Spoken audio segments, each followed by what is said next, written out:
Dan Nabi kata, antara orang yang paling dekat dengan aku di mahsyar nanti, orang yang paling banyak berselawat kepada aku.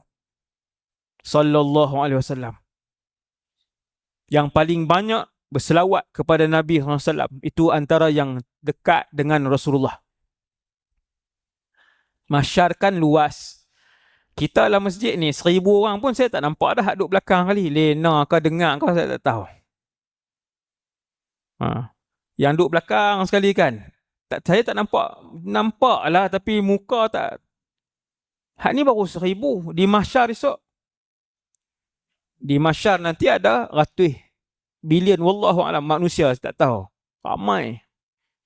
Tak nampak hujung tuan-tuan, tak nampak hujung.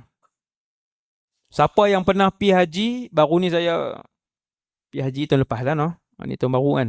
Pergi haji, tengok orang jauh mata memandang. Duduk di Arafah tu nampak orang jauh mata memandang. Tak tahu tang mana hujung. Diri ramai kan di Arafah, ramai yang berdiri duduk dalam kemah jauh. Tu baru 2 juta, baru 3 juta. 10 bilion. Nabi kata yang dekat dengan aku di mahsyar, aktsaruhum alayya salatan, yang paling banyak mengucapkan selawat kepada aku ketika dia hidup di dunia dulu. Sallallahu alaihi wasallam. Sallallahu alaihi wasallam. Ni ada peluang ni. Semua yang dah mati sebelum kita, peluang tak ada lah.